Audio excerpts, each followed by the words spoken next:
Ladies and gentlemen, I'm going to call the town meeting to order, but don't get too excited because the first thing I'm going to do is recess it. We have people coming in, and the rule that I always approach is I go out at 7 o'clock and I tell the last person who's in line at 7 o'clock that we won't start the meeting until they get inside. And it's really easy this time because I put my wife as the last person. So when my wife gets into the room, we will then be able to start the meeting because I cannot deny access to any resident, any registered voter of the town who is here at 7 o'clock to get into the meeting. So I'm going to declare a recess for 15 minutes, and hopefully by then the people are all checked in and we can continue with the meeting. So the town meeting is in recess for 15 minutes. Ladies and gentlemen, I declare the town meeting to be back in session. Welcome to tonight's annual town meeting. I'm your town moderator, Bill Gouveia. To my right is our town clerk, Lucia Longhurst. To begin tonight's meeting, I would ask you all to please rise and join me in pledging allegiance to the flag. I pledge allegiance to the flag of the United States of America and to the republic for which it stands, one nation, under God, indivisible, with liberty and justice for all.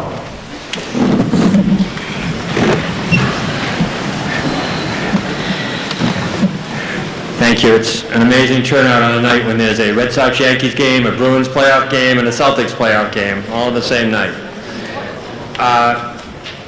Before we get started with our lengthy warrant of one article, I want to just go over some of the rules, as I always do, that we'll be abiding by tonight. For once, I can actually say, please make sure everyone finds a seat and mean it, because usually there's so many empty seats we don't have to worry about it. But I would ask everybody to please find a seat. Standing in the back kind of creates noise problems and other kind of problems. If you are not a registered voter of the town of Norton, then you must sit in these sections up to my right in the upper level that are marked non-voters. All the non-voters wave. Say hi. There you go. Okay. If you are a registered voter, please sit anywhere else in these sections because I won't. If I count votes, I won't be looking at raised hands in that section because that's for non-voters. So if you want your vote to count, you should sit, at least in the rows. If you're up in a row that's not marked non-voter, I'll recognize you guys. So just make sure that you're in the right row if you want your vote counted. If you wish to address this meeting tonight, you must do so only after being recognized by the moderator. There are microphones over there, and there's a microphone down at the podium over here. If you wish to speak, once we're at the appropriate time for speaking, just proceed to the microphone, one of the microphones, wait your turn in line, and I will recognize you to speak. When speaking, very important, please identify yourself by name and address. Very important to do that. Please try to keep your remarks brief and to the point, and they must be confined strictly to the matter that is under discussion. All speakers at this meeting tonight will be treated with courtesy by the moderator and everyone else in the room. No speaker will be allowed to use the meeting for personal attacks on any individual. All remarks will be directed towards the moderator, and I always say I will not allow questions to be asked. I will allow questions to be asked of individuals. I will not allow cross-examination back and forth. I always say that, and I always end up allowing it, but I'm going to say it anyway. No, this is for voting. In recognizing people to speak, I will endeavor to call upon those who have not yet spoken over those who maybe have already spoken. Since there's one article, I'll probably know if you've spoken or not. So if you're in line for the second time, and I skip over you and recognize the person behind you, it's not because you've done anything wrong, it's because I want to give a person who hasn't spoken yet a chance to speak before I let somebody speak twice. Let's see. I will recognize motions to move the question if we need it, but I also reserve the right as moderator to rule that not enough discussion has happened and to not accept that motion if I feel it's a proper thing to do. If you wish to make any amendment to a motion, you must do so in writing and present it to the moderator and to the town clerk. Please prepare your amendment in writing and bring it up to me here. If you are moving an article that has not been recommended and moved by the Finance Committee, you must also present that motion to the town clerk in writing. Now, I usually remind people that I will not accept the motion to reconsider any article until after 3 articles following it have been acted upon in the warrant. That would be extremely difficult tonight, so, I guess afterwards I would accept the motion to reconsider any time before we adjourn. There may be requests tonight to allow non-voters to speak on certain articles. This must be done by a motion and a vote of the meeting. While it is the right while it is the right and the decision of the town meeting to allow or not allow non-residents to speak, I would urge you to remember that often non-residents have important information that we need to hear, and that it never really hurts to listen to that information and to those people. So I would ask you to choose judiciously when you do that. Those are our rules. Now, Madam Clerk, has there been a return on this warrant? Mr. Moderator, Norton, Massachusetts. I have served this warrant by posting attested copies at Chartley Post Office, Norton Post Office, Norton Municipal Center, Norton Public Library, and 3 other public places within the limits of said town, 14 days at least before the time of holding said meeting. Attest, Michael J. Mayer, Constable, April 2nd, 2019. Thank you. We'll now proceed to the warrant. Article 1. Mr. Moderator, Chairman of the Finance Committee, Mr. Rotundi. I move to amend the Town of Norton zoning bylaws, Chapter 175 of the General Code, Article 22, large-scale ground-mounted solar photovoltaic installations by making the following changes. Item 1, in Section 175-22.1, delete the definition of as-of-right sitting. Item 2, Section 175-22.2, delete the following. As-of-right sitting development may proceed as an allowed use without the need for a special permit, amendment, waiver, or other discretionary approval. Item 3, and I'll note that item 3 is not what is written in the article, but was presented to us prior to this meeting by the petitioner. In item 3, Section 175-22-2, maintain the current text and add the following where appropriate. Special permit, large-scale ground-mounted solar photovoltaic installations located within the residential 80 or residential 60 zoning districts shall be allowed only upon grant of a special permit from the Norton Planning Board. Item 4, Section 175-22.3, delete the following. Notwithstanding the foregoing, installations which qualify as an agricultural solar tariff generation unit under the Massachusetts Department of Energy Resources Solar Massachusetts Renewable Target Program pursuant to Section 225 regulatory provisions specific to agricultural solar tariff generation units located on cranberry bogs that are active at the time of the submittal of the application may be allowed within areas subject to the Massachusetts Wetland Protections Act or any other town wetland bylaw. Nothing herein shall supersede or eliminate applicable requirements of the Massachusetts Wetland Protections Act and any other town wetland bylaw with respect to such installations. The petitioner is basically trying to reverse the special town meeting vote of January 14th and bring it back to what it was prior. That will have no impact on the project that was specified in that vote, but it will impact anything moving forward within this town. Okay, ladies and gentlemen, the motion before you is, as the chairman noted, is different in one way, in that it's got that extra language that's inserted into, I believe it's part 3 or line 3, and I'm just going to read that again so that you understand. And please understand that this addition has been approved by the petitioners, it's been approved by the planning board, it's been approved by the finance committee, and it's been approved by the board of selectmen. So they are all on board on the change. But that, it says, insert the following in section 175-22 in such locations the town clerk deems appropriate. Special permit, large-scale, ground-mounted solar photovoltaic installations located within the residential 80 or residential 60 zoning district shall be allowed only upon grant of a special permit from the Norton Planning Board. So that's what is different from what is written in your warrant. And as I said, it's been approved by all of those parties.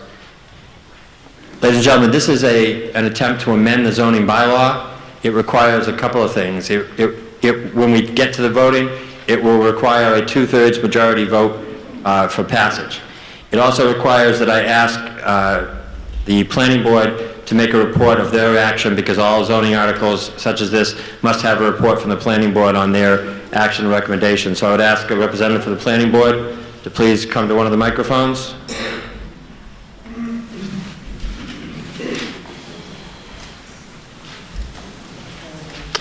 And, Mr. Chairman, has the planning board held a public hearing on this matter? Yes, sir, Mr. Moderator. And what date was that public hearing? It was April 9th, 2019. And what action did they take? So on April 9th, 2019, the Planning Board held a public hearing on the petitioned article to amend the Town of Norton zoning bylaws relative to large-scale ground-mounted solar photovoltaic installations. Petitioners presented their petitioned article and explained the rationale for it. In summary, if approved, the petitioned article would rescind the action taken at the January 14th, 2019 special town meeting. The net effect of such a rescission would be the elimination of as-of-right siting from the definitions section of the bylaw and restore the special permit requirement for large-scale ground-mounted solar photovoltaic installations within the residential 80 and residential 60 zoning districts. Additionally, the petition article would remove language in the Town of Norton zoning bylaw, which was also added at the January 14th, 2019 special town meeting, allowing for large-scale ground-mounted solar photovoltaic installations in existing cranberry bogs. After the presentation, the Planning Board discussed the proposed article with the petitioners, and after closing the public hearing, the board voted 5-0 to recommend the passage of the petitioned article at tonight's special town meeting. However, it was noted, as written, the article would also eliminate language adopted at the January 14th, 2019 special town meeting relative to accessory, smaller-scale solar installations. As such, the board met with petitioners at its meeting last night, April 16th, 2019, and mutually agreed upon a minor language change which would maintain the existing language in the Town of Norton zoning bylaw relative to smaller-scale solar installations. Consequently, the Planning Board voted unanimously by a vote of 7-0 to modify its original recommendation of support to incorporate the language modification, which would maintain the existing bylaw language relative to smaller-scale solar installations. Thank you. Thank you. Is there any discussion on Article 1? Yes, sir. And please state your name and address, please.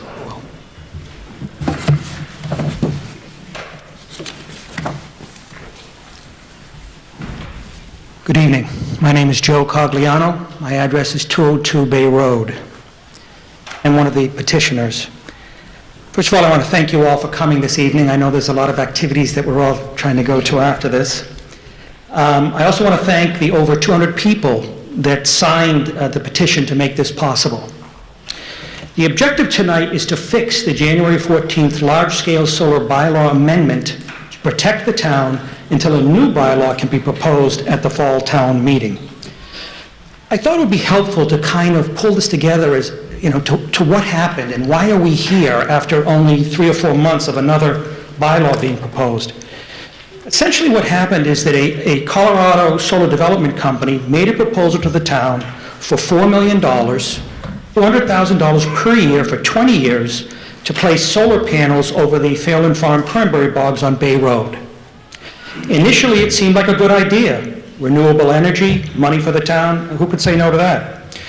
The solar company had a timeline that required action due to the window closing on the incentive program for the area. The town acted with a bylaw amendment at a January 14th, 2019 special town meeting to support the project without knowing all the facts behind the project because of the press of the timeline. I believe supporters of the amendment meant well, believing they were helping the town, but did not have the time to consider the impacts to the community and other issues needed to develop a proper amendment. The main result of the January 14th amendment was changing the large-scale solar bylaw from special permit to as of right for residential R80 and R60 districts and to allow solar over cranberry bogs in wetlands. The essential difference between as of right and special permit, to my understanding, is that with special permit, the town has the discretion to deny an application. With as of right, the town is limited to placing conditions on an application based on bylaws in place at the time. Now, the planning board, eventually the project was proposed and the planning board held hearings on it to discuss the project. After learning of the plans, many neighbors opposed it. The planning board listened to the solar company proposal and to the residents. Considerable impacts were uncovered and unanswered questions remain. These impacts included devaluation of local homes, lower tax revenues, and hazards including EMF radiation, stray voltage. So I'm going to ask you to please stick to the actual bylaw and let's not get too far into the depths of any particular project. Let's just stick to what the bylaw changed from this bylaw to that bylaw affects, please. Okay. I'll try to wrap up that I aspect. know it's difficult, and I apologize, but that's what we need to do. It is, but I'm going to do my best just for you. We'll wrap up by saying that going through that process helped the planning board and the residents to understand what was missing and what the impacts were going to be. And that those impacts basically helped us to understand why the January 14th amendment was incomplete in some ways and overreached in others. And now we'll move on. So the purpose of the proposed amendment tonight is to protect the town by returning 2 main elements of the original bylaw while a new bylaw is developed for the fall town meeting by the planning board and residents. Residential R80 and R60 districts will require special permit for large-scale solar, which many of the residents that were at these meetings felt was necessary, and large-scale solar will not be allowed over cranberry bogs and wetlands. The proposed amendment will not affect the town's involvement in the Green Communities Program, grant program. The Planning Board and Finance Committee have supported this amendment to protect residential areas in the town. Some planning board members have stated that the project that was proposed was a learning process, and if they had known what it involved, they may not have supported it back in January. We ask for your support for Article 1 with a yes vote tonight to give the town the ability to protect its residential neighborhoods. We also ask you to come back in the fall to support the new large-scale solar bylaw that will be developed. And if anyone is interested, your input is welcome as part of the group of residents and planning board members to develop and submit a new large-scale solar amendment to the town at fall town meeting.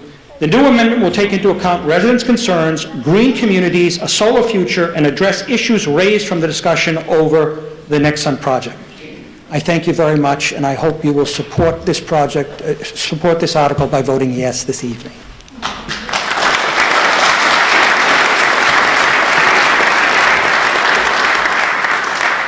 Any other questions or discussion on Article 1?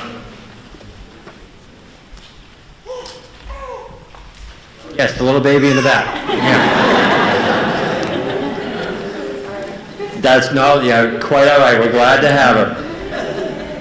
Any other questions? Any other comments? Yes, sir. I need you to come to one of the microphones, sir. State your name and address.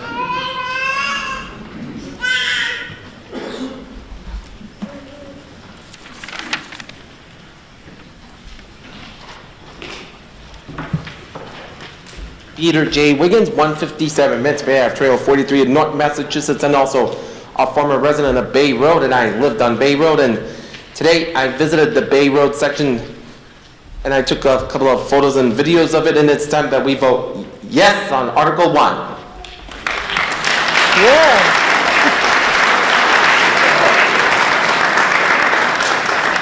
Yes, sir. Thank you, Mr. Moderator. This question is to you. I'm George Haas, 381 Southwest Street, Norton, Mass. Where does this put this project? Is it dead in the water, or are they grandfathered? What is this? And I think the town of Norton is getting a handsome number from these people.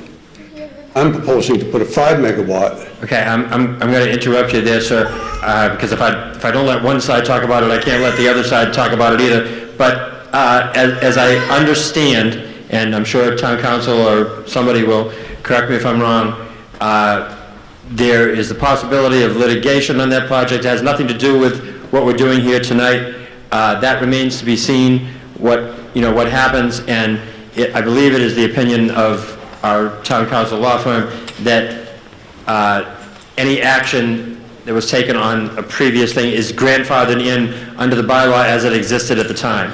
But I'm not a lawyer, I can't guarantee you anything, but that's the general understanding. But I don't want to get into the discussion of that because that has nothing to do, you should assume that what you do tonight does not affect any existing or applied for project.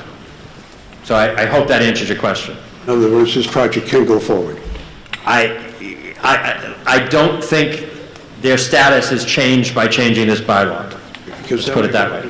That may make a difference to voting yes or no on this amendment for future, but for this one, I have my opinion. Yeah, no, and I understand. I think what we can tell you is that this article here tonight has no effect on any existing project. Thank you. Thank you. Any other questions or comments?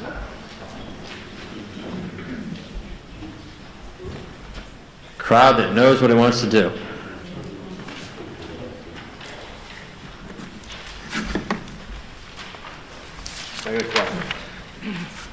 Peter Martell, 17 Plain Wait a Street. minute. Oh, Did I see? Oh, I'm sorry, I didn't see her. I had this lady over here. I was waiting for her to get there, and then I'll get to you, sir. okay, sounds good. Hi, my name is Maureen Trozinski. I live at 283 East Main Street. I'm president of the Kingsbury Hill Condo Association. This is just a point of clarification from what we've heard. My understanding is the permit was denied for the Bay Road one, and if this article goes through, it does change the application of the current company on Bay Road, because they'd have to now go in for a special permit. Did not have to before. I'm gonna interrupt you again. This change does not affect any current application. It would affect any new application. It would affect anybody else coming forward, but it does not affect any existing application or process that's going on now. So for the people on Bay Road here, this does not affect your project at all? I don't know what the answer to that is. I'm not a lawyer, but the fact of the matter is that that's not something that we can determine tonight, and it's, quite frankly, not something we're going to discuss tonight because nobody knows and there is no answer. So I understand that it's a good question and people would like to know, but we don't know and we're not going to speculate here tonight. Yes, sir. Peter Martell, 17 Plain Street. So where I'm confused is, what are specifically the existing projects in play that you're referring to that may not change from this amendment?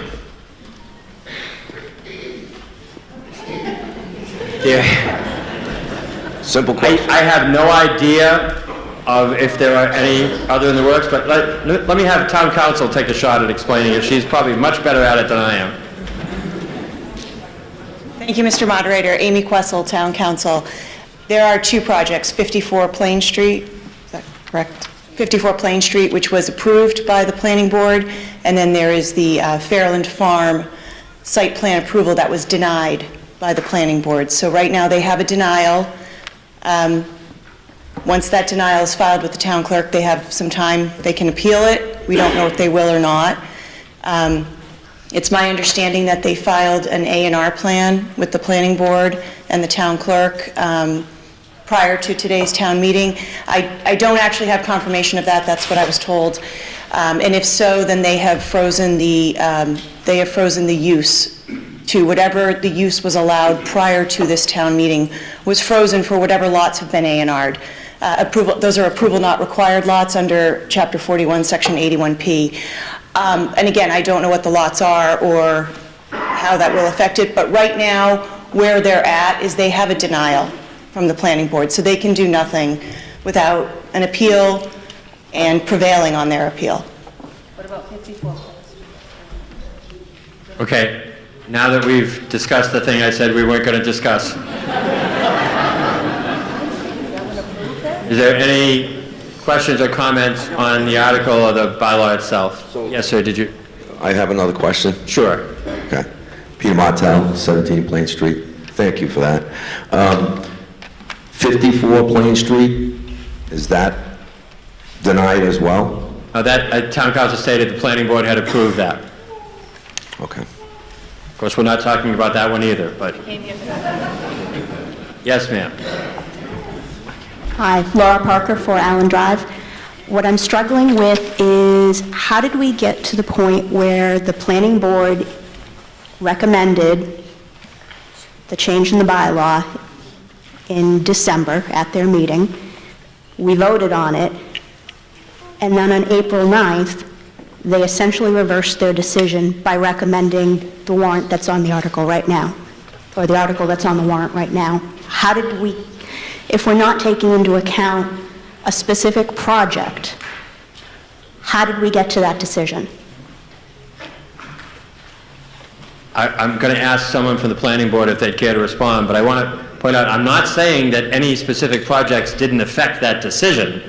I'm just saying... Should they have? That we're not going to discuss... We're supposed to be specific discussing projects. just the We can bylaw. discuss things that occurred within them, but we're not going to discuss the specific projects. But the question is, basically, as I understood your question, let me paraphrase, see if I got it right, that you want to know what made the planning board change their decision? Is that... Yes, please. Okay, would someone from the planning board, Mr. Fernandes?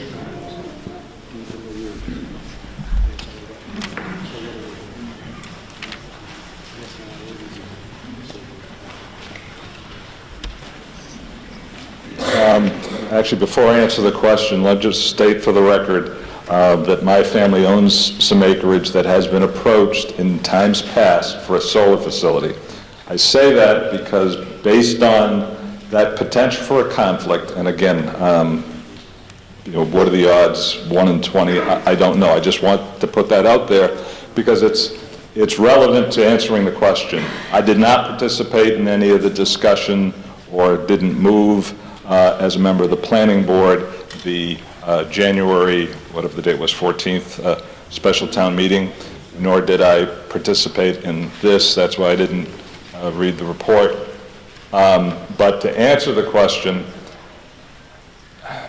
and I'll speak for myself because we really didn't discuss what has changed as a board. I think we, as members, we were enlightened, if you will, by a couple of projects that have been approved that have generated some issues for neighbors. And then, frankly, the scale of the project that was proposed and ultimately denied on Bay Road in terms of sheer size. Our bylaws, frankly, are quite weak as it pertains to governing the specifics of a solar facility, particularly one of this size. We came to realize that both through the previous approval, which, by the way, was initially denied and then appealed, and the court remanded it back to the planning board, and this one as well. Our bylaws had required a special permit in order to qualify for the Green Communities Act. There was some discussion that to do so, we'd have to allow site as-of-right approvals so that you didn't have to meet the supermajority of 5 out of the 7 members of the planning board voting to support it. You simply needed a majority. And as was mentioned earlier by Mr. Cogliano, a special permit carries with it a higher threshold of proof, if you will, that there's no impact, no adverse impact to the community. Beyond that, our bylaw just requires, I don't have it memorized, but I think 35 feet away from a residential use, 50 to 75 foot setback. Those are pretty benign and pretty ineffective limitations. So it was a learning experience, to be candid. The projects that had been approved prior, a couple on Hill Street and one on Clapp Street, absent the one on Clapp Street being a bit problematic, the others hadn't posed a real issue as we've heard it.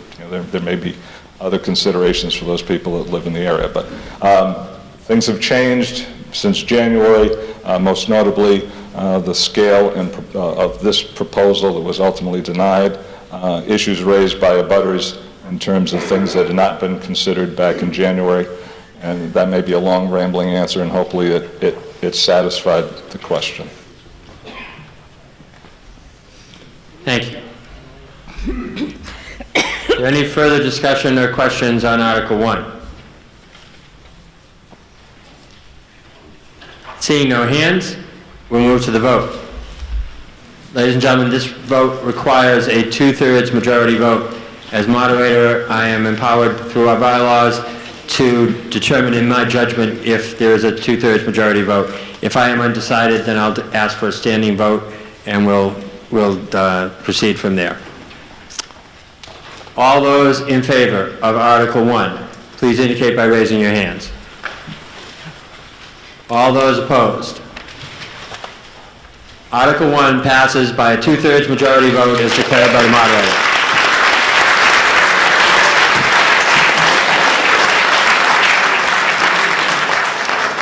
Before I declare anything else, I will tell you that our annual town meeting is May 15th. And I'd really appreciate it if all you people who came out tonight would also come out and vote on May 15th. Is there any other business to come before this meeting? Seeing none, I declare the special town meeting to be adjourned.